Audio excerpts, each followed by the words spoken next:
ہم اب پاکستان کے لوگوں سے وعدہ کرتے ہیں ہم نہ کسی کو گالی دیں گے، نہ کسی کو پتھر ماریں گے، نہ کسی کو برا بھلا کہیں گے. ہمیں حکم ازا لا الہ الا اللہ، ہمیں نکلنا ہے. کل ہم نے ایک ابتدا کے طور پہ علامہ صاحب میں بھی ساتھ تھا، ان کی اجازت سے ہمیں ٹی وی پہ وہ دے دیا کہ آج رات سے گلی کوچوں میں نہیں تاکہ وہ ہمارے بچوں کو نہ مار سکیں، گلی کوچوں میں نہیں، آج رات سے 8:30 بجے ہم نے بس سلوگن شروع کرنے ہیں. آج رات کا سلوگن وہ ہے جو ابھی بیان پیشیر ہے، ایسے دستور کو ایسے منشور ہم نہیں مانتے. سارے پاکستانیوں نے، مرد عورت نے، بچوں نے، ہر پارٹی نے، عمران کی پارٹی کے کارکن بضد تھے کہ اب تاریخ کب شروع کریں. تاریخ شروع ہو چکی. آج رات اتنی چیخ و پکار ہونی چاہیے تاکہ تمام پاکستان کے اقتدار کے جو ایوان غرض اٹھیں کہ انسان جب چیختا ہے اس کا اثر کیا ہوتا ہے. دوسرا ہم نے کہا تھا امریت مرد آباد، جمہوریت زندہ باد. تیسرا یہ کہ قیدیوں کو رہا کرو. یہ آج رات کا سلوگن ہوگا. کالی پٹیاں ہم نے باندھی ہے. یہ تو کالا لباس پہن کے آئے، میں کالا لباس پہن رہا تھا، میں نے کہا نہیں ایسا نظر آئے. یہ احتجاج ہم نے شروع کر دیا. کوئی کسی سے ہماری خدا کی کوئی دشمنی نہیں، لیکن جو ہمارے آئین پہ حملہ ہوگا، جو ہمارے بنیادی اصولوں کی سامنے حقوق پہ حملہ ہوگا، جو پاکستان کے عوام کے حقوق پہ حملہ ہوگا، اس کا ہم نے ہاتھ روکنا ہے. آج سے امداد کی بھی توقع رکھتے ہیں، دعا کی بھی توقع رکھتے ہیں. میں بھی کافی جوان ہوں، یہ شریف آدمی بھی جوانی کی بالکل اس میں ہے. ہم تو آ کے بسم اللہ کر دیے. آپ کی دعاؤں اور آپ کی سپورٹ کی ضرورت ہے. یہ سننا باقی یہ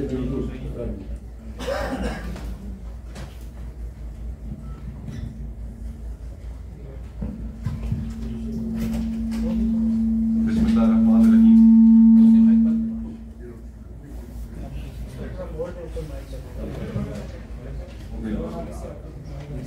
بسم اللہ الرحمن الرحیم. محمود خان اچکزئی صاحب نے، علامہ صاحب نے کل سینٹ کے اندر 27ویں آئینی ترمیم کے حوالے سے جو موجودہ حکومت کا آئین سے کھلواڑ ہے اس کے حوالے سے اپنا موقف آپ کے سامنے رکھا. بنیادی نقطہ اعتراض جہاں سے شروع ہوتا ہے وہ اس اسمبلی کا، اس پارلیمان کا غیر نمائندہ ہونا ہے. بنیادی نقطہ اعتراض یہ ہے کہ یہ پارلیمان will of the people, Pakistan کے لوگوں کی منشا کو ریپرزینٹ نہیں کرتی. 8 فروری کے الیکشن کے بعد جس طریقے سے اس پارلیمان کا وجود ہوا، جس طریقے سے الیکشن پٹیشنز کو داخل دفتر کیا گیا، قوانین تبدیل کیے گئے تاکہ الیکشن پٹیشن سنی نہ جا سکیں، ایک مینڈیٹ مینوفیکچر کیا گیا، اور پھر اس کے بعد بھی جب تسلی نہیں ہوئی تو جس طریقے سے 26ویں آئینی ترمیم پاس کرائی گئی وہ بھی آپ کے سامنے ہے. اس پارلیمان، غیر نمائندہ پارلیمان کہ 99% ارکان کو پتہ ہی نہیں تھا کہ 26ویں آئینی ترمیم میں کیا آ رہا ہے. پھر جماعتوں کے سربراہان آن ریکارڈ ہے کہ کس طرح ممبران کو اس وقت اغوا کیا گیا، ہراساں کیا گیا، اور بزور شمشیر ان سے ان کے ووٹ 26ویں آئینی ترمیم کے حق میں لیے گئے. اور جیسی وہ ترمیم پاس ہوئی تو اسی وقت سے تیاری شروع ہو گئی اس 27ویں آئینی ترمیم کو لانے کے لیے. اور اس تیاری میں جو سب سے اہم کردار ہے وہ معذرت کے ساتھ کہنا پڑتا ہے کہ ہماری سپریم کورٹ نے ادا کیا. ریزرو سیٹس کیس کا جو فیصلہ تھا اس میں وہ تمام ممبران وہ حصہ تحریک انصاف کو محروم کر کے ان تمام حکومتی جماعتوں کے حوالے کر دیا گیا جنہوں نے مال غنیمت کی طرح اس کے اوپر جھپٹے اور پھر ان کو وہ مطلوبہ نمبر مل گئے کہ جس کے نتیجے میں آج اس 27ویں ترمیم کرنے جا رہے ہیں.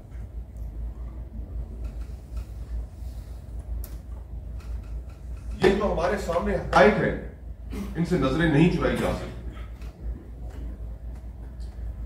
اس پارلیمان کے پاس اخلاقی کوئی قانونی لیجٹمیسی نہیں ہے کہ وہ اتنی بڑی بڑی ترامیم کرتی پھرے. اور پھر ان ترامیم میں اب سامنے کیا آیا؟ بنیادی طور پر جو سوشل کانٹریکٹ جس کو ہم کہتے ہیں، عمرانی معاہدہ جس کو کہتے ہیں، وہ ایک فرد کا ریاست کے ساتھ تعلق ہے کہ وہ تعلق کن بنیادوں پر ہوگا، اس میں ریاست اس فرد کے کن احساسات اور کن حقوق کا خیال رکھے گی. یہ اس معاہدے کے اندر نہ صرف لکھا ہوتا ہے بلکہ اسی کو آئین کہا جاتا ہے. اور ہمارے 1973 کے آئین کی کچھ بنیادیں ہیں. سیپریشن آف پاورز کا کانسیپٹ ہے کہ کوئی ایک ادارہ اتنا مضبوط نہیں ہوگا کہ وہ دوسرے اداروں کے اوپر حاوی ہو جائے. ہر ادارہ اپنی محدودات کے اندر قائم کرے گا اور ان کی کیا محدودات ہوں گی، کیا ان کے اختیارات ہوں گے، وہ بھی اس 1973 کے آئین میں لکھ دیا گیا ہے. لیکن آج جو سب سے زیادہ مذاق خیز اور بھدے طریقے سے یہ جو امینڈمنٹ سامنے لائی گئی ہیں، ان پر پہلا اعتراض یہ ہے کہ یہ پرسن اسپیسیفک ہے. یہ شخصیات کے فائدے اور نقصانات کو سامنے رکھ کر بنائی گئی ہیں. عمرانی معاہدے کا، آئین کا شخصیات سے کوئی تعلق نہیں ہوتا. آئین کی 243 کے اندر جو ترامیم آئین وہ پرسن اسپیسیفک ہے. وہ ایک عہدے، فیلڈ مارشل صاحب، ان کے مفادات کو سامنے رکھ کر بنائی گئی. جب ڈرافٹ سامنے آیا تو ہم اس کو پڑھ کر ابھی حیران تھے. سچی بات ہے، دل اداس تھا سارا دن کہ یہ ہم اپنے ہاتھوں سے یہ کیا کرنے چلے ہیں. تو شام کو ایک اور مذاق خیزی سامنے آئی. اس مذاق خیزی کو دیکھ کر اور بھی حیران ہوئے کہ یہ کیا تھیٹر آف دا ایبسرڈ جس کو کہتے ہیں، کہ شام کو یہ بات سامنے آئی کہ صدر محترم اب ان کا عہدہ ان کو فوجداری مقدمات یا سول مقدمات سے تا حیات استثنا انہیں دیا جا رہا ہے. کیا یہ پرسن اسپیسیفک نہیں ہے؟ ہم تو پہلی پرسن اسپیسیفسٹی کو اس کے اوپر غمزدہ تھے کہ یہ آئین کے ساتھ کیا کیا جا رہا ہے، اور پھر یہ دوسرا معاملہ ہمارے سامنے آ گیا. اور پھر اس کے بعد آج صبح سے خبریں گردش کر رہی ہیں، وہ ترمیم آ گئی ہے، وزیر اعظم کی آ گئی. الحمدللہ کہ وزیر اعظم صاحب نے سوچا کہ میں کیوں پیچھے رہ جاؤں. اگر استثنا کی بندر بانٹ جاری ہے تو پھر میں بھی اس کو حاصل کر لوں. یہ کس قسم کا پرسن اسپیسیفک عہدوں کے متعلق آئین کے اندر امینڈمنٹس کی جا رہی ہیں؟ ان کا عوام سے تو کوئی تعلق نہیں ہے. وہ پاکستانی عوام جو آج اس حکومت کی معاشی نااہلیوں کی وجہ سے، اس ملک کے اندر جو سیاسی بحران ہے اس کی وجہ سے ساری قیمت ادا کر رہی ہے. ایک عام آدمی اپنے گھر کا کچن نہیں چلا پا رہا، اپنے بچوں کی اسکولوں کی فیسیں نہیں دے پا رہا، اپنے خرچے نہیں پورے کر پا رہا، اور دوسری طرف آدھا پاکستان سطح غربت کی لکیر سے نیچے جا چکا ہے. وہاں پر یہ سیاسی، ملٹری اور عدلیہ کی اشرافیہ یہ اپنے آپ کو پروٹیکٹ کرنے کے لیے، اپنے مفادات کو حاصل کرنے کے لیے، ان کو اپنی جگہ پر قائم رکھنے کے لیے آئین کے اندر ترامیم کر رہے ہیں۔ یہ فیڈرل کانسٹیٹیوشنل کورٹ کا جو تصور ہے یا جو وہ بنائی جا رہی ہے، ہم کیسے یہ نہ سمجھیں کہ عدلیہ کی آزادی کے منافی تو یہ ہے ہی، یہ ملک میں ایک نیا جوڈیشل سٹرکچر 1973 کے آئین کا ایک پلر منہدم تو اس سے ہو ہی رہا ہے۔ ہم یہ کیوں نہ سمجھیں کہ یہ جو ایگزسٹنگ جج صاحبان بیٹھے ہوئے ہیں سپریم کورٹ میں، یہ ان کو ریوارڈ کرنے کے لیے ہے جن کی ریٹائرمنٹس کچھ عرصے میں ڈیو ہیں۔ عدلیہ کی ایلیٹ، ملٹری کی ایلیٹ، سیاستدانوں کی ایلیٹ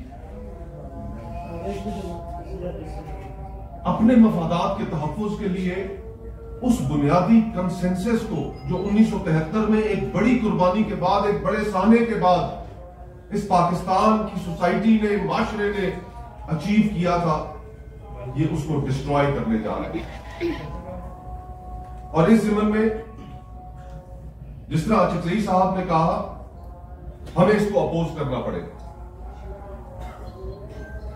یہ صرف جو اشخاص آپ کے سامنے اس وقت بیٹھے پریس کانفرنس کر رہے ہیں یا اپوزیشن کی جو دیگر پولیٹیکل پارٹیز ہیں،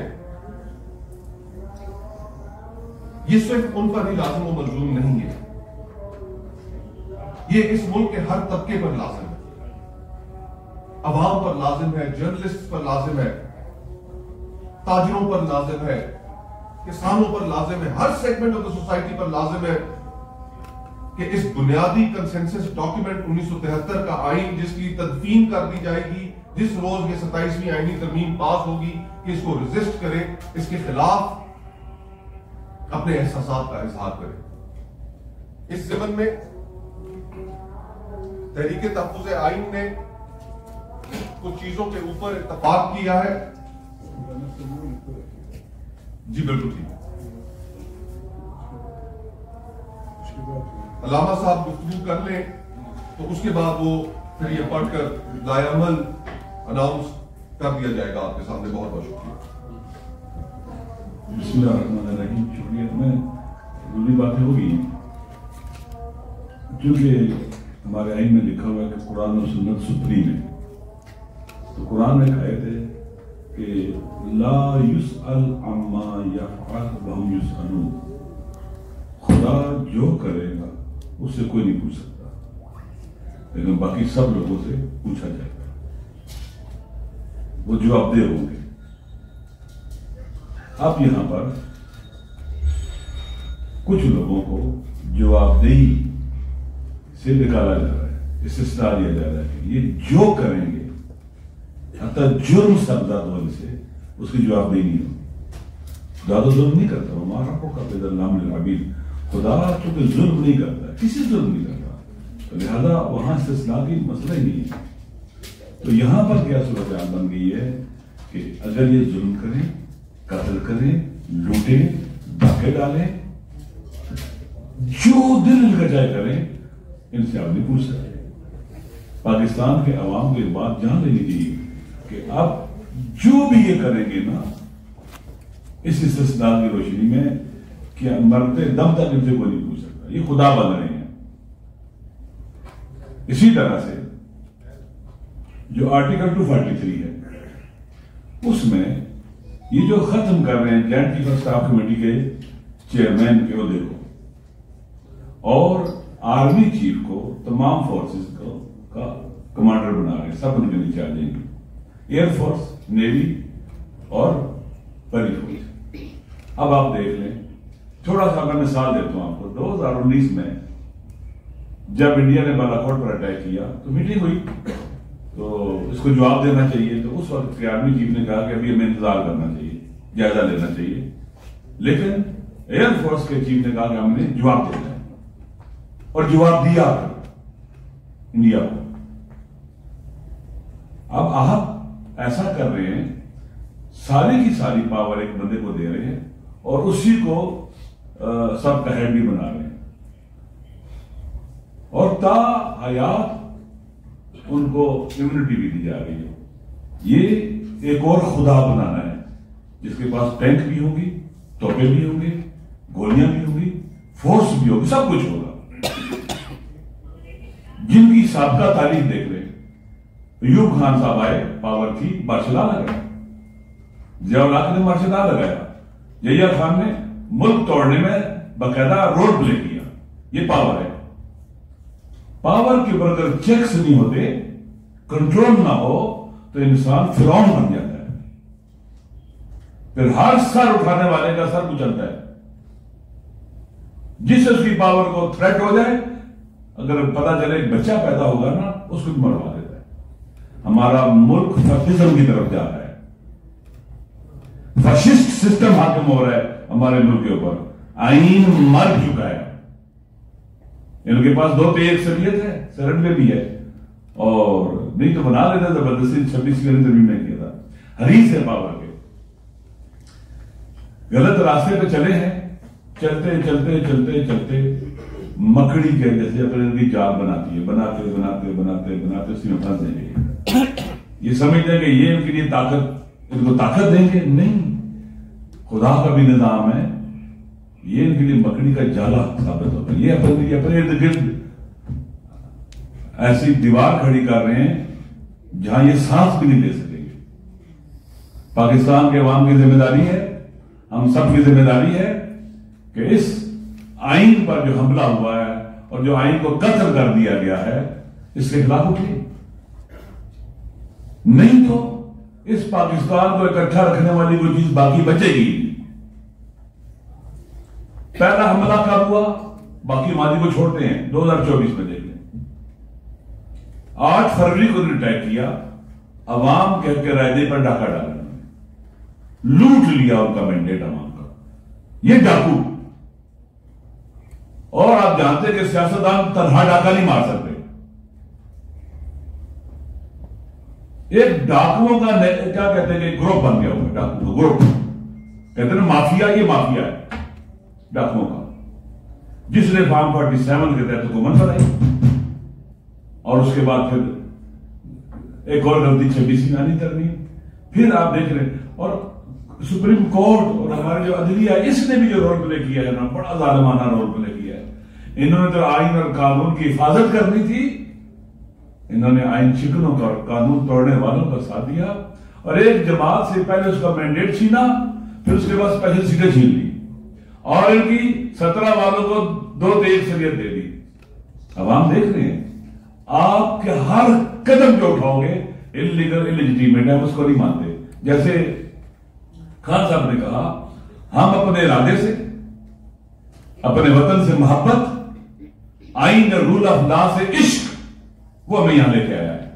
اور اہل وطن کے حقوق کے لیے ہم مر جائیں گے، پیچھے نہیں ہٹیں گے. کچھ بھی ہو جائے پیچھے نہیں ہٹیں گے.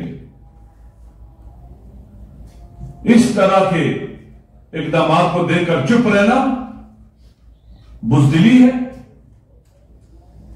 اس طرح کے ظلم کو اور وطن کی کشتی کو، جیسے خان صاحب کہہ رہے تھے کہ یہ آخری جو ہے نا آواز آ رہی ہے کہ ہمیں بچاؤ، آئین پاکستان کہہ رہے بچاؤ ہمیں. لہذا اس وقت اگر ہم چپ رہتے ہیں تو میرے خیال میں اس کا مطلب ہے کہ ہمارا اپنے وطن سے، پاکستان سے، آئین سے، قانون سے، اپنی اندر نسلوں سے کوئی تعلق ہی نہیں ہے. جناب، جو بھی اس وقت طاقتور ہیں، جو بھی یہ کام کر رہے ہیں،